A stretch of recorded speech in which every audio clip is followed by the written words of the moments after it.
aboard the optimism train. However, I think that's slightly derailed after game day 3 onwards. Harley, nice to see you back again. Thank you for joining, and a huge congratulations because Harley is off to university. I am indeed. Very exciting times ahead. So in the next video, all of this will be different. And yeah, and it's going to be good because I'm doing sports journalism. So Sadler's News is going to go up a level. It's going to evolve with me. So the content is going to go up a level. Well, everything can go up a level, Rob. Yeah, nothing's perfect except these videos. Except these videos. But yeah, congrats. Looking forward to seeing what you how like content changes and all of that as you kind of study more at uni. Thank you very much. You've got some news as well, haven't you, Rob? Do I? Yes, you've finished your final project, haven't you? Oh, yes, I do. Yeah, yes. If you look on this, yes, that is true. If you look on this YouTube channel, there'll be a video called I can't remember what it's called now, but I think it's called Kerno FA Creating History. And I didn't actually tell you this, Harley, but I went down to Cornwall to film with an international football team that represent Cornwall.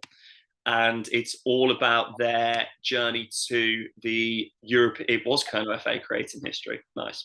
Oh. It's all about their journey, who they are and their journey to their first major football tournament, which was a European Cup in Nice that was on this summer. Oh. So, well, I thought Cornwall was part of England, so maybe I'll have to go watch that video. You have to give it a watch. Find out.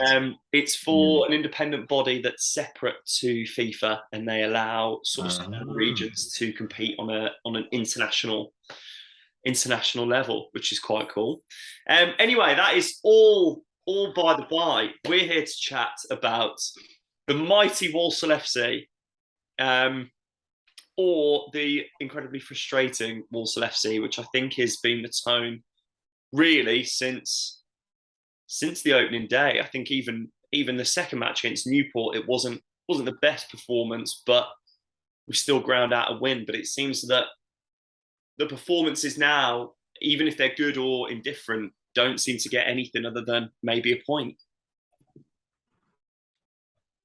Yeah, and I think we are struggling for confidence at the moment. We've taken a bit of a knock in that department. We're just not scoring the goals. We are creating the chances. We've got the 3rd or 4th most chances created in League Two this season. So the chances are there. We all can see it. We all know it. Flynn knows it. The players know it. But it's about putting those chances away. Danny Johnson has been scoring, but no one else really has. Tim Abraham's the next highest scorer with 2. That's where the issue lies. I mean, it's sort of we spoke about this on the last one about sort of goal scorers, and it felt like the team has goals all almost like across the park rather than just 1 or 2 people. But it very much feels that no, it's just Johnson. Yeah, that's the problem, and we know we've got goal scorers. We know Andy Williams can score goals. Timmy Abraham has got chipped in with a couple. Tom Knowles is absolutely dying to score. And I think he's just trying a little bit too hard at the moment. He had massive chances to put the game out of sight against Grimsby, and we ended up ruining those chances. A 1v1 he missed, ball coming across him, which was essentially another 1v1, really missed again. With those chances, we would have won that game comfortably. And I think we can say that about a lot of games this season. If we had have scored when we've been on top, when we've had those clear-cut chances, we would be a lot higher up in the table. We'd potentially be kind of in top 4 if we'd been putting away the chances that we are creating. It's it feels odd because normally, being a Walsall fan, it's God, we don't create. The strikers are isolated, or the attacking players are isolated. But like you said, we are creating, and it was something that Maddox said when he joined, to have, what was it, 24 shots. He was like, it's good coming into a team that creates. It's just about taking those chances. What do you do if you Flynn? Well, this is the kind of the great problem, isn't it? That I mean, it's not necessarily the worst problem in the world to have, is it? Not scoring your chances because at least you're creating them. It's easier to get a team to finish chances than it is to get a team to create those chances. I think anyway. It's all about working with the attacking players and instilling that confidence in them to shoot when they've got the opportunity. Because there are a lot of opportunities where the likes of Hutchinson, Earing, when they get that ball in and around the edge of the box, they're not shooting. When you think, could you just have a Yeah. go? Could you have a pop if you've got the opportunity? But We're creating these chances. is that because Johnson's in such good form that you think a lot of our players kind of see him and go, if I can get the ball to him, he will score? Or do you think it's just like you said, if Knowles gets one, if Hutchinson gets one, Williams gets one, that after that they'll sort of loosen up and it's almost getting that duck off the back? I think it's a bit of both. I think there is definitely this kind of idea within the style of play to work the ball into the box and get those kind of balls across the 6 yard box for Johnson to get on the end of. And I think that is one of the big ideas that Flynn has. But I think when we're not in those opportunities, if Johnson isn't available at that moment in time, Yeah. and you've got a chance to shoot, you should be shooting if you're Rather a than, competent finisher, yeah, which rather we than do have. sort of holding on to it and giving. Slowing the play down and The letting them get back into their shape. the other thing is as well, take out the Barrow game. I don't think we're getting overrun, battered. Like we're not. We've only conceded 7 goals, which is I think like 10-ish in the league.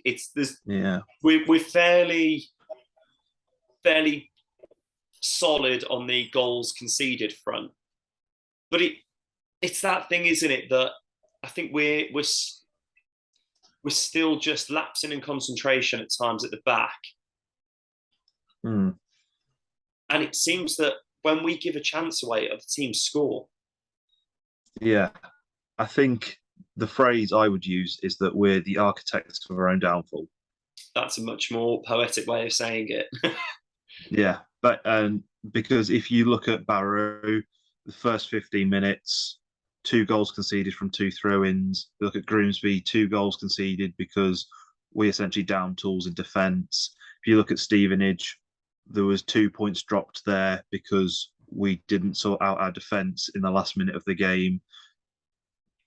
That is Yeah. what that's 7 or 8 points dropped that we shouldn't have dropped. Yeah, And I think at Bradford as well, we didn't put the penalty away. We didn't score when we were on top for large parts, and we let them get 2 goals in quick succession. That's another kind of 3 points that's gone begging. it does feel that when we concede, we are very vulnerable to the quick fire double. Yeah.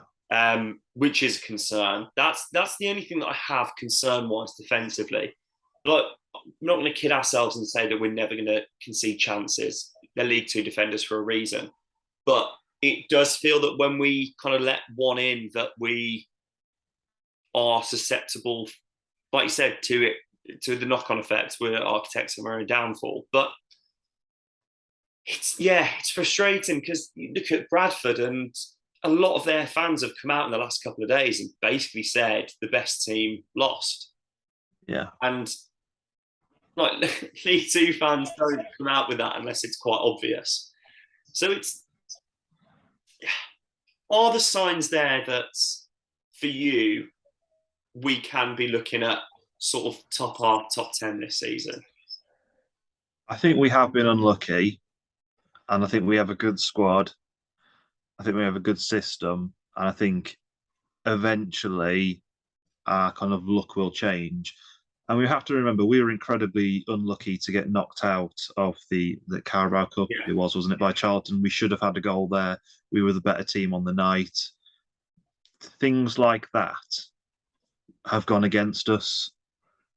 And it's Yeah. a mix of us not putting away our chances, losing confidence, and then poor refereeing decisions that have cost us wins and points. It all seems to have hit us at the same time, along with the injuries. It's And I think we've. that was a dreadful decision. It was. It Like was. as an individual kind of moment, that was dire. That was really bad. But yeah, I think yes, we've been unlucky, but it's kind of gone on more than just one or two games being unlucky. For not that makes it sound like, oh no, we haven't been unlucky. What I mean is that sometimes you create your own luck. Yeah. And we I'm worried that this confidence and winless run that we're on has almost that kind of, it's playing on the players' minds. And yes, they'll know they've been lucky. Yes, they'll look and go, like you said, in the cup, Bradford, a penalty. I mean, everyone would back Johnson to score a penalty, the form he's been on. And yes, we have been unlucky. However, we can't get drawn up on that. Yeah. Up on it. And I think that's my concern, is that it feels like we kind of are just, oh, woe is me, we've been unlucky at the moment. Yeah. I mean, the kind of point I was making is that kind of, I think it's a culmination of everything. And there are other factors as well. Is that kind of the injury crisis? It's not so much for me that we haven't got those players in the starting 11. It's that we haven't got those players to use, because Daniels has gone off at least once. He's taken a few knocks. Yeah. We don't really have anyone to replace him when he goes off. It at Grimsby, it was White who came on, and he was just not the same kind of level. He's not the same player. He's not built in the same way. That kind of back three is very, very physical, very kind of uniform in the way they play. White isn't that kind of player. So I think that's another kind of issue, is that with those players out, we don't have another person to step in and fill that gap. I think eventually things will get better. Yeah. Because all the signs are there that we're a good squad. It's just that we need to kind of ride this kind of wave of kind of bad luck, confidence, a couple of dodgy performances, get it out of our system, get a win under our belt, and kind of move on. Once we get that first win, then we can start moving forward again. I think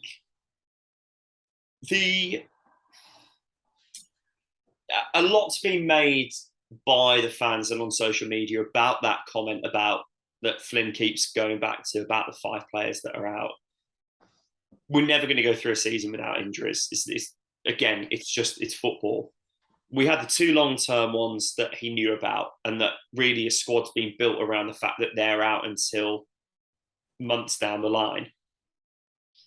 But for Mackenzie, Riley, and I know Gordon's close to coming back, or at least he's back on the grass, which is a good sign. But yeah, it kind of brings us on to our main theme for this episode, which is, has Flynn been backed?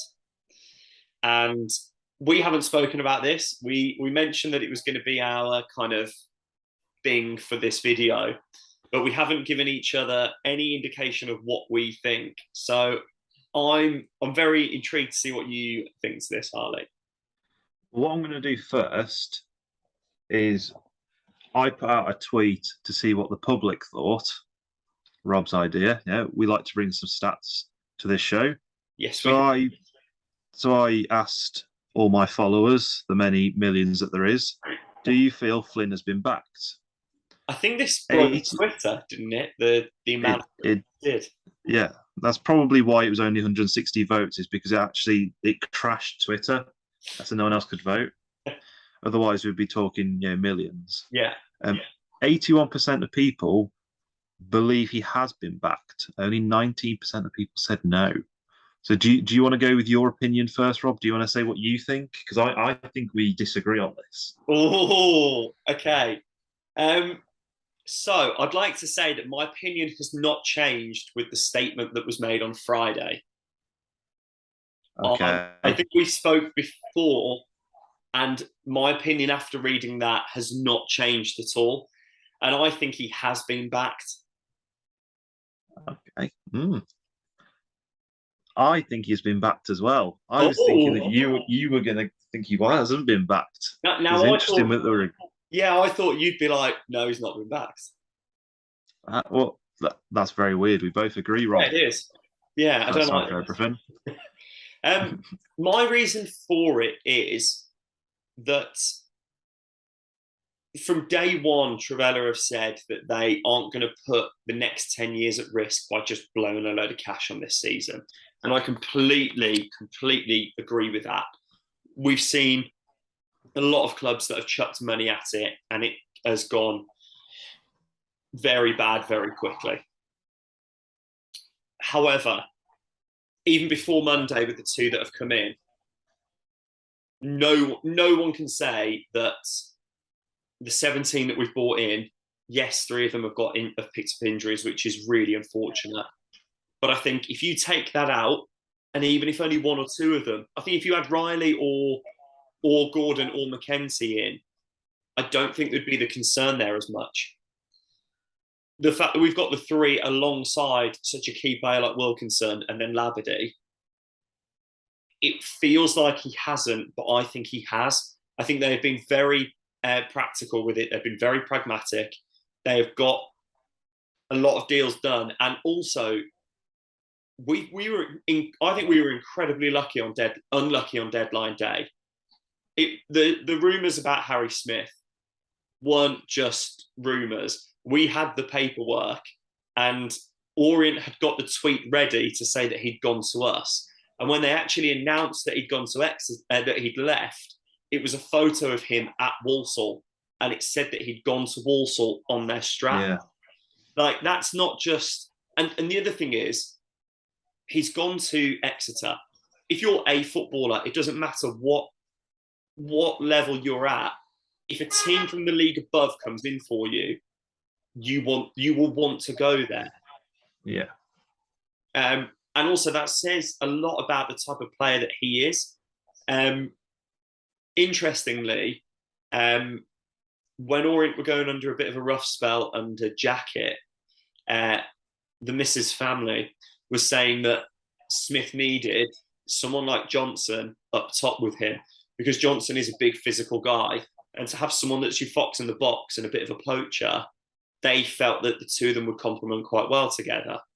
So the fact that that could have been our starting lineup, and that it was scuppered so late, along with the amount of players that we've brought in, I think he has been backed. There's quite a long rant there, or long kind of vent.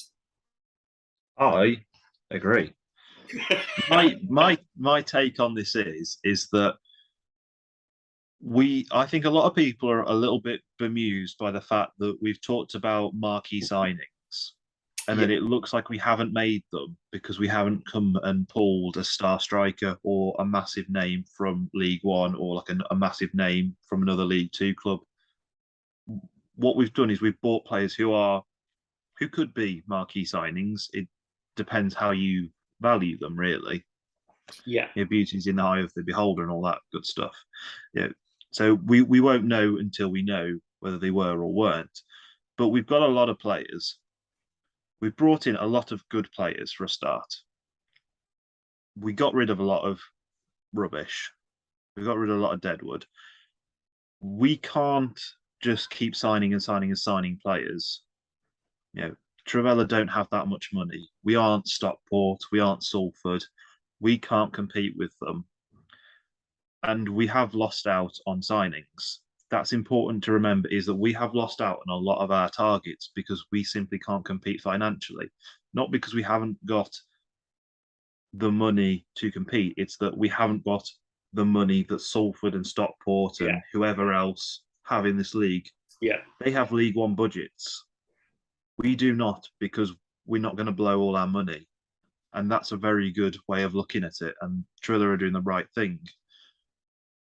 So we have to kind of look at the way we're recruiting and where we want to be and the club that we are.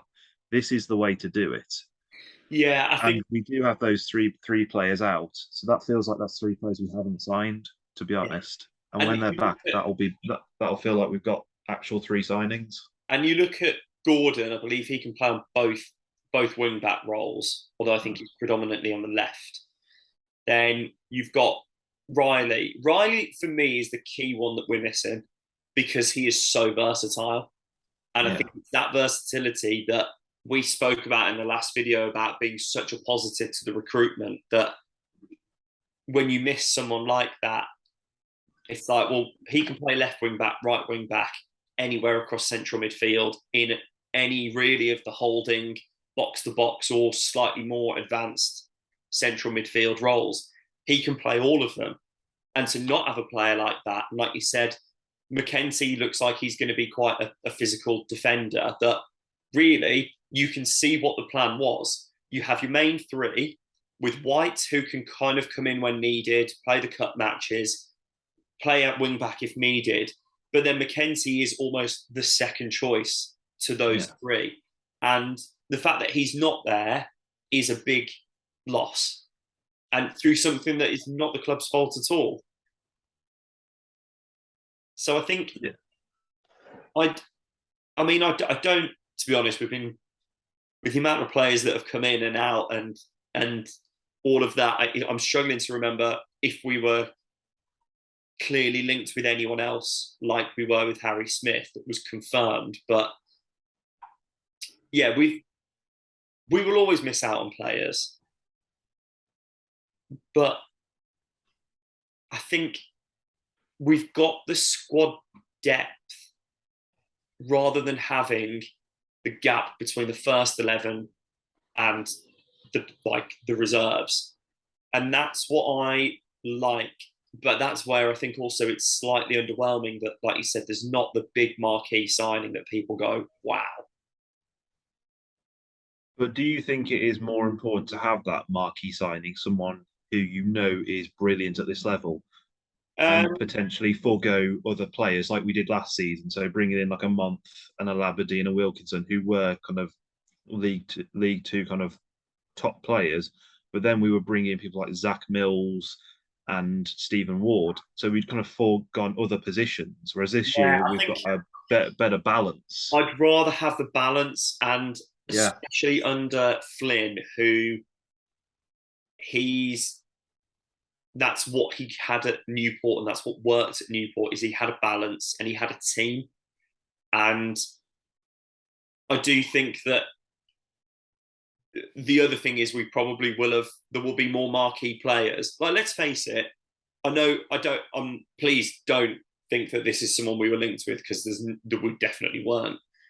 But you look at someone like Harry McCurdy, really good player. No one can doubt his ability.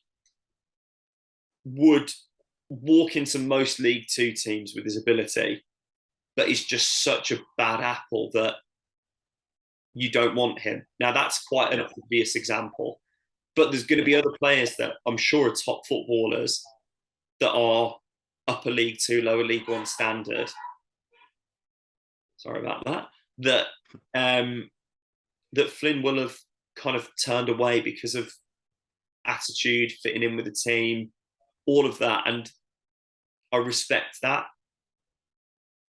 I respect that a lot because we've seen what happens at Walsall when there's bad eggs. Morgan Ferrier, for an example, yeah. it has such a knock-on effect with the rest of the club that, yeah, I think I'd rather keep the team, as you said, more depth, almost a wider spread of it, rather than having you two or three real kind of like bigger names. Yeah, I mean, where really are we short? I mean, let's just imagine for a second that the five players out Not even the are five. fit. I think the three, not Labadie and Wilkinson. Like, let's look at what the Yeah, recruitment has been. yeah. So even with those three, where would we actually be short? Because then you've got five players who could play at centre half. You've got you've got five players who can play at wing back. You've got what, five or six players who can, so you've got maybe like four who can play in that kind of central midfield with another two or three that can play in that kind of 10. You've got at least 4 or 5 strikers in some sort of combination. Yeah, or You just know, general attacking yeah, play. that's good. And having the ability to rotate and having options so the players can push each other on, because there is that. Last season we saw that if you're the only left back at the club, you're guaranteed to start. Yeah, That breeds complacency yeah, because you know then that you don't have to push yourself to start because you're guaranteed to start.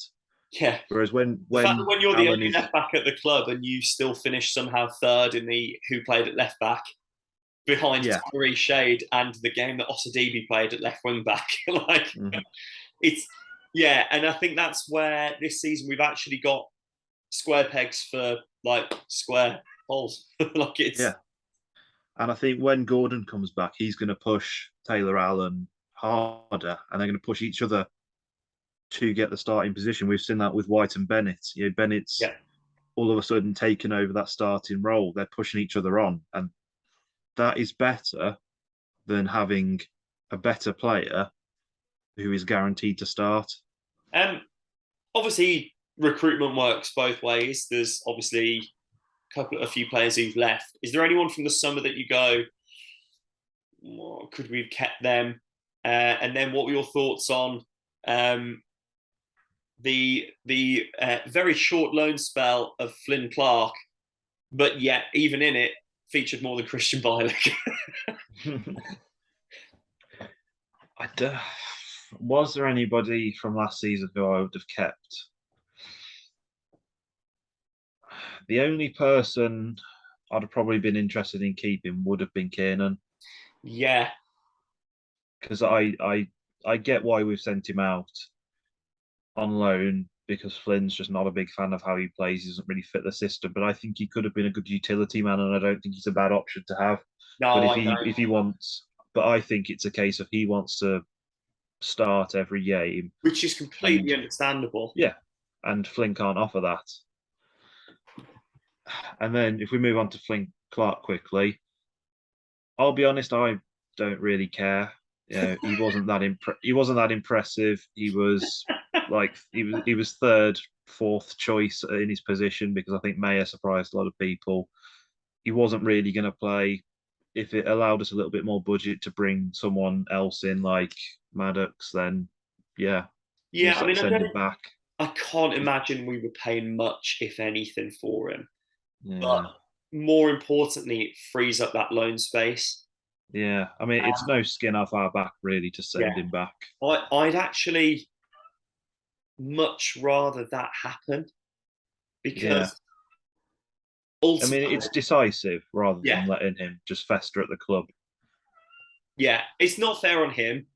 And really, what is the point for him being at Walsall on loan, knowing that he's rarely going to play maybe the Papa John's games, and really like he having him there may slightly stifle Mayer because almost Flynn may feel that there was a pressure because he's on loan to give him Play him. the odd sub appearance, give Yeah. him the odd cup appearance. And like I said, I'd much rather the focus be on our own, like Mayer, and then also we don't know whether we're going to need that other loan space at some point. So let's just free it up and keep it down. Yeah. 100% agree with that. And like I said, it's a decisive decision. It gets him a chance to go play somewhere else. And I'd rather us make a decision now than just let it linger and be something in the back of Flynn's mind and be something in the back of our minds. Let's just get him out. It didn't work. That's fine. Norwich will not be upset by that. They'll send him somewhere else. It's the best thing for everyone, Yeah, I believe. and I think it's where in the past we've obviously done the whole like Aidan George and God, who's the other one? Uh, Jaden Reed, Jaden Campbell, Jaden Reid. That's it. where they just sat at the club, trained, didn't do anything. I think it's better and it keeps a better relationship with Norwich or Steve Smith. But because we've sent them back and basically been like, he's not going to fit in here. You may as well keep coaching him. Yeah. Which is, yeah, I think overall, probably he won't feel it now, but it's best for all involved. Yeah. No, I agree. And I think the other thing is as well that Kiernan, I think he's played as a striker at times for Grimsby, potentially. But I think if he wants to play, yes, it would be nice to have him in. He did score a few goals for us. He is a different option, but ultimately we'd be trying to force him into a system that he doesn't play. So Yeah. No, I do. Yeah, but it's a difficult one because he hasn't done anything wrong to be sent out Well, on loan. the only reason I'd keep him if he was a willing participant in that and he wanted to kind of stay and fight for his place, knowing that he wasn't going to start. If he wanted to and he was motivated to be that person, then I'd happily keep him. But if he wants to go somewhere else and kind of play, then absolutely that's the right decision for him. And we can't fault him on that. We'll get him off our wage bill for now. Not a problem. This is going to be a shorter video than we normally do, purely because I think it's the main topic is has Flynn been backed, and I do look, and when it's a match day and we see the squads, considering we've got 5 subs, it does feel like a more rounded team and a stronger bench. However, Flynn's got a few of those decisions wrong. Is that something that we just have to kind of accept, or is it something to be concerned about? See, I don't really understand this criticism because it's a very, very difficult choice. Because we all in the stands can go, oh, he should have done X and he should have done Y. But he's got to make the decision that ultimately affects the outcome of the game. And sometimes it is better not to make a change because if you make a change, you risk upsetting the apple cart essentially because all those players on the pitch know what they're doing already. And if you put another person in there, he's got to get up to speed very quickly. And sometimes that doesn't work. But on the flip side, sometimes you need someone to upset the apple cart and kind of G everyone up. It's a very difficult decision, Yeah. and he's got a few of them wrong. He has, and we can call him out on it and say that he's got them wrong. But I wouldn't criticize him for it necessarily because it's a very difficult decision to make, and at all levels of football, that decision is being got wrong and right everywhere. Yeah. Yeah, I think the big one was the one with Andy Williams where he kept him on against Stevenage. Yeah. But again, he kind of what I like about Flynn is that he does talk through his reasoning, and Yeah. on that occasion saying he was key to our set plays. You can't really argue it. Yeah. It's not. He's not stupid. There are reasons to why he does what he does, and they are valid reasons. It's just sometimes you get them wrong. You win some and you lose some. Yeah, yeah. Right. I think to wrap up, I think we'll look to try and do a questions video in a couple of weeks' time. I think once the kind of dust has settled a bit, a few more matches have been played, we'll get a cheeky Q&A in there. But how important is this week that it's one of the first times we've not had a midweek fixture? Because we're then about to go on another run of playing. I think it's after this week, we've got 2 Tuesday fixtures, and then it kind of calms down for another couple of weeks. How important do you think this is now to kind of have? I think it's a good time to reset and just get some kind of ideas on board the players, get them back on the training pitch and just work through some stuff and trying to work through some stuff with the players mentally, I think, because we do lack a little bit on the mental side at the moment. We've got a difficult run of games coming. and we need to try and maximise our points. I think it is going to be tricky, but it's an important week just to kind of get the message on board. And I Yeah. think Flynn can do it. I think he just needs. It is tricky when you've got Tuesday, Saturday. You don't have as many days to kind of implement your wishes on the players. The if I think we've got an opportunity. Northampton, I'm not going to say they look beatable because they've had a decent start to the season, but they look like they can concede goals. Yeah, Get them. I'd happily take a point against Northampton if we can follow it up with a win against Colchester. Colchester. The next one, and Yeah. Colchester look poor.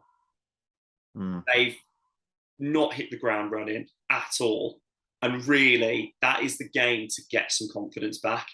Yeah. I think get organised for Northampton, and then give it some against Colchester because they don't look good going forward and they don't look good defensively.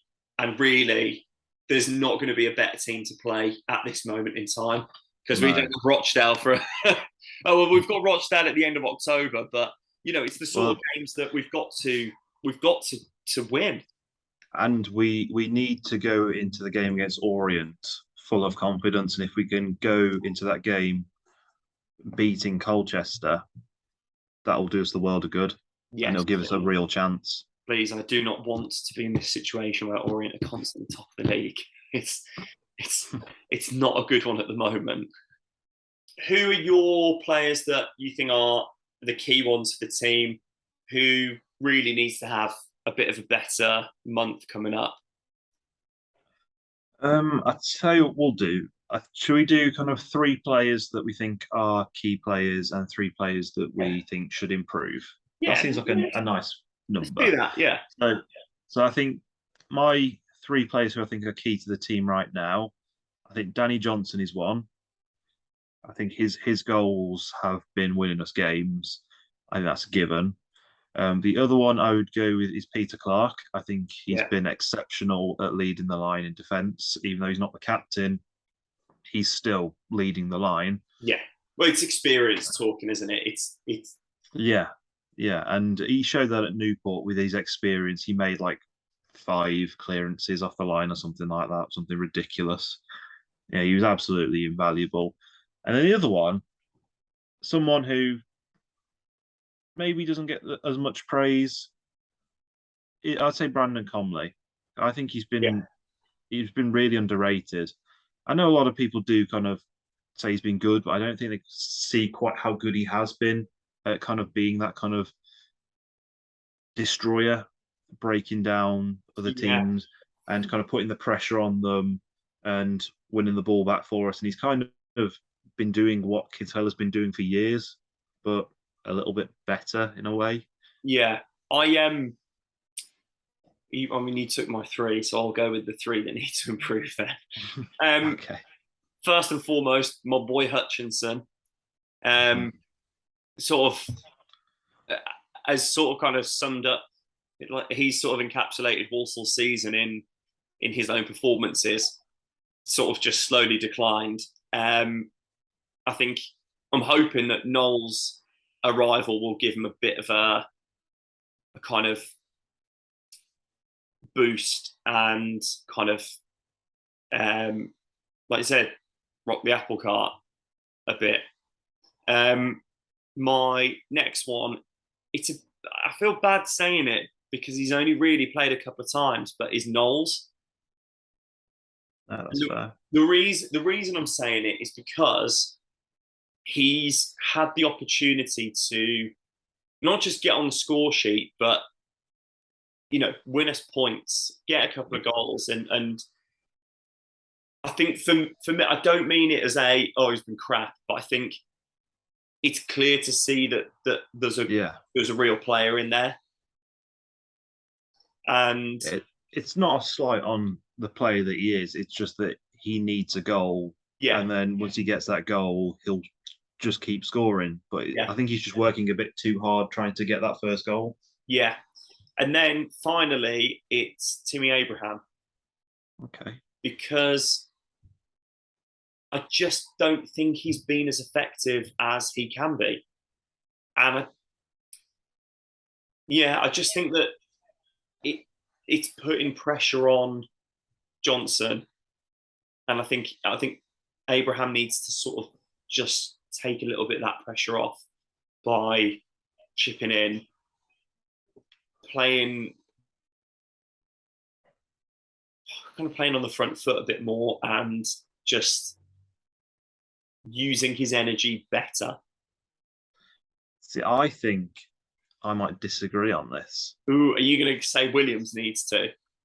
No, I think on Abraham, I don't think he's been given as many opportunities to kind of show what he can do. He's had kind of flashes here and there, but it's very difficult to show how good you are coming off the bench every game with 10 minutes to go or 5 minutes to go.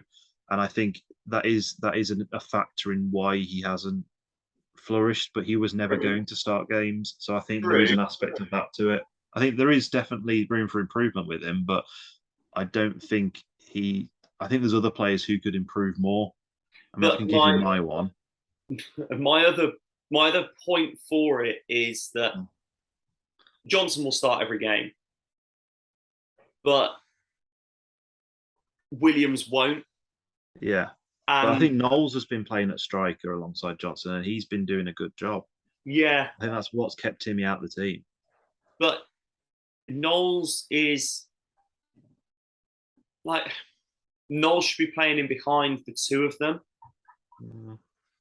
in my opinion. But then where's Hutchinson playing? And he's your boy.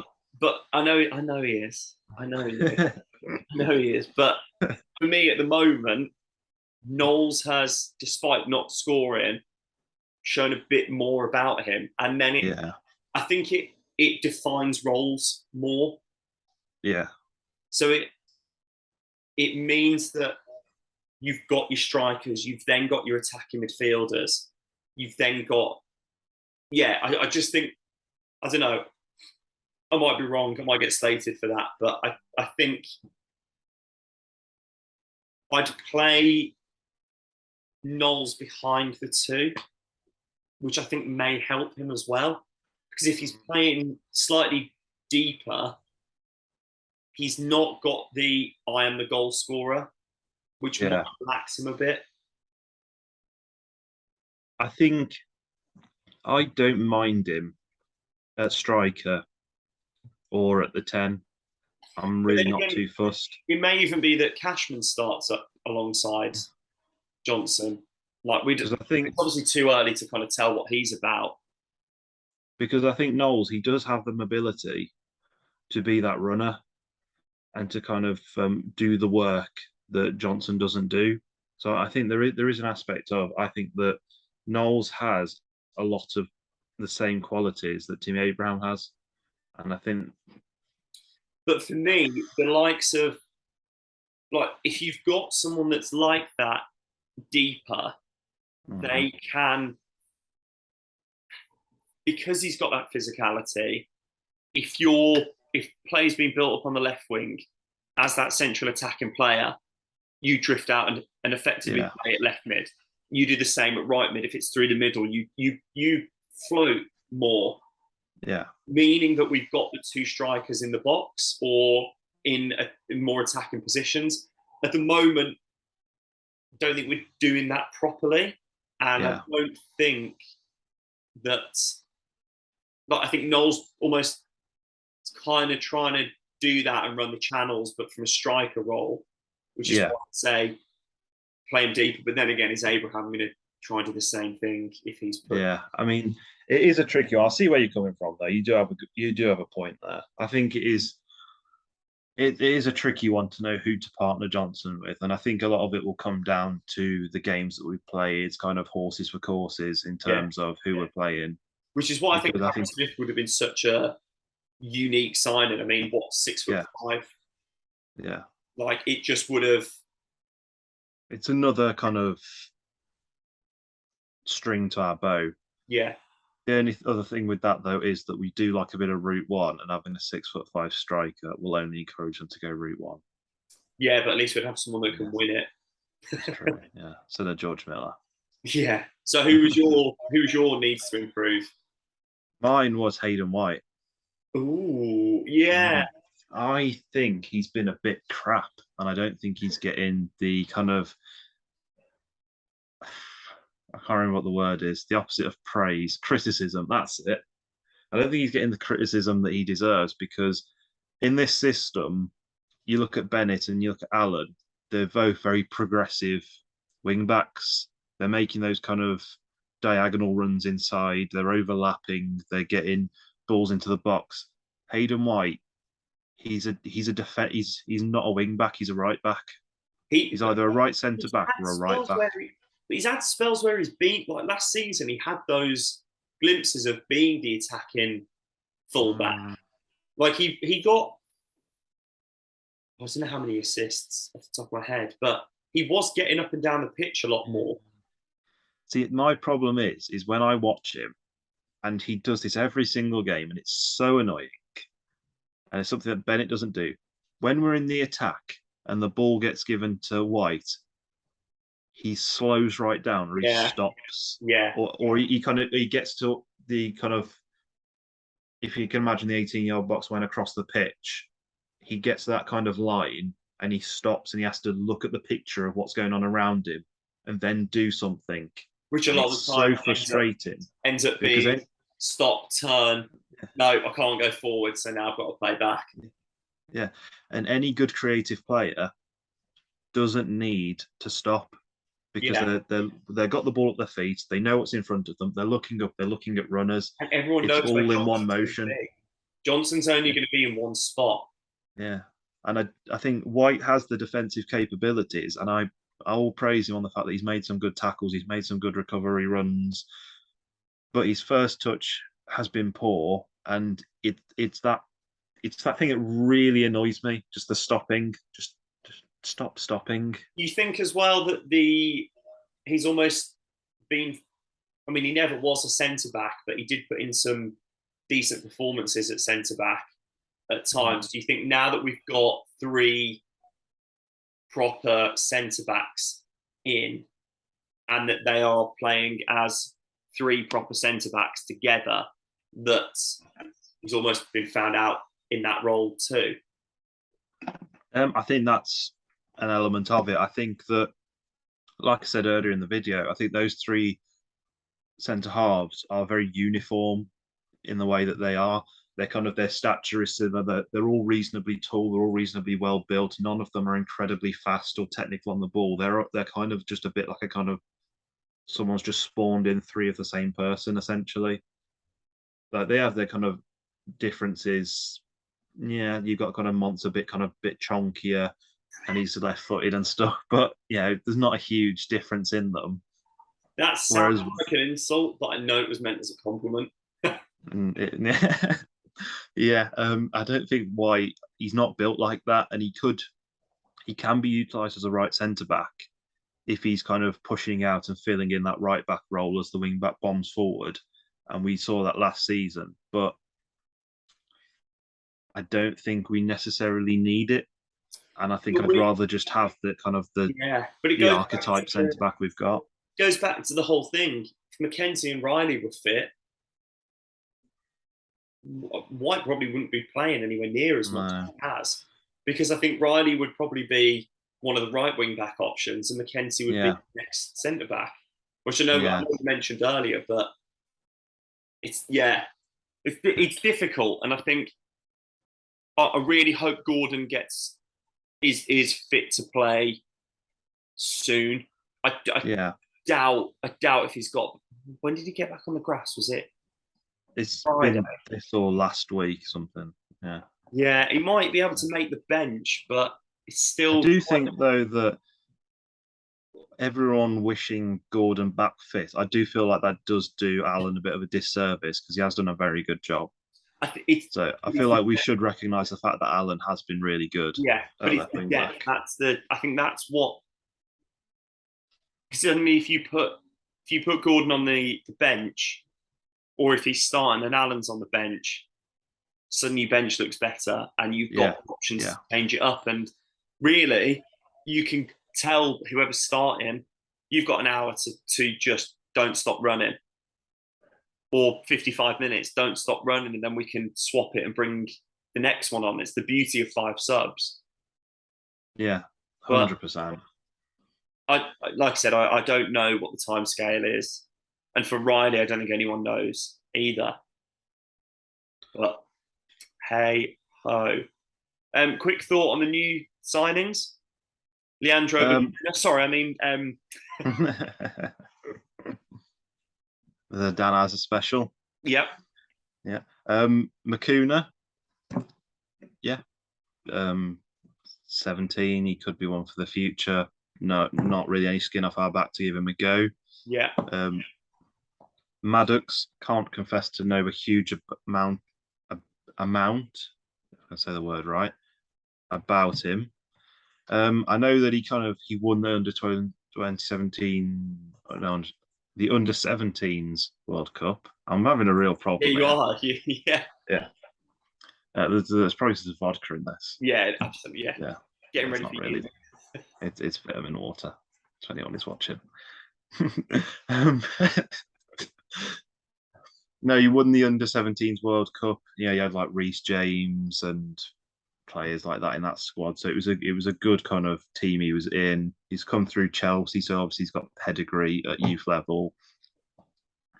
Don't really know what he's been doing since. I know he's kind of floated around a few clubs, but I think he's the type of player who can make an impact. And judging off what other people in the game have said, other journalists, they seem to think it's a real coup for us. Yeah, there's a few like people that are more in the know and that have obviously seen him, whether it's at youth level or beyond, that have kind of highlighted that he's a good signing. Which, I mean, yeah, I think it's a 1-year deal, isn't it? Yeah, it's a 1-year deal. I quite like that. I think it gives us, if it ends up being like a bit of a no-go, right? We're only committed for a year. Yeah, I think the only thing is that I wonder is there is an option to exercise a second year in that contract, or whether it is just purely a 1-year contract. Because I would like to see us have that, just have the option to exercise it. Wow. Yeah, yeah. I'd like to think that they put an option in. Yeah, something we're getting better at doing. Especially with the Osadibi trigger it so that Bradford have to pay for us. That was genius. That's genius. Right. I think that's pretty much that. I think next time we speak will probably be you at uni. It will. It will definitely be me at uni because it's only a couple of weeks now before I move in. Yeah. Good luck. I hope Thank you very much. Move goes well. When do you officially start? Officially start the 19th. Is that Freshers Week? It is Freshers Week. Yeah. So you don't officially. So that's a little bit. The induction is the 19th, so that's when I kind of will kind of get used to what my course and stuff. But it's also Freshers Week at the same time. Cool. That'll be a fun week. I think me and the viewers all agree we should do one slap bang in the middle of Freshers Week. I don't think we should, funnily enough. I'm all for that. If you want us to do a video in the middle of my Freshers Week, yeah, leave it down in the comments. Or speak with the like button. Nice. I like that. I'll actually be, it'd have to be the Wednesday because it's my birthday on the Thursday of that week. And we're driving down to Cornwall to look at wedding venues. Yeah. So, and I'm not doing it whilst driving or at a wedding venue that we're looking at, unfortunately, folks. Could do it in the passenger seat. No, I'm good. I'll drive. Okay. Because it's going to be very early in the morning, and otherwise I'm just going to sleep in the car, and I'm not. I don't sleep in the car particularly well, so I'll probably. Well, this all depends on what the people want. You need to speak to us people and tell us what you want. Within reason. Do you want to see me suffer and have to record whilst having a blinding hangover? Is that going to go well? It's up to you to tell us. Yeah, we'll make sure that it's in the title. Don't worry, folks. Right. Thank you as ever, and good luck with your move to uni. And congratulations again. Thank you very much. Thank you, Rob. Thank you, everyone, for watching, and we'll see you next time. Adios.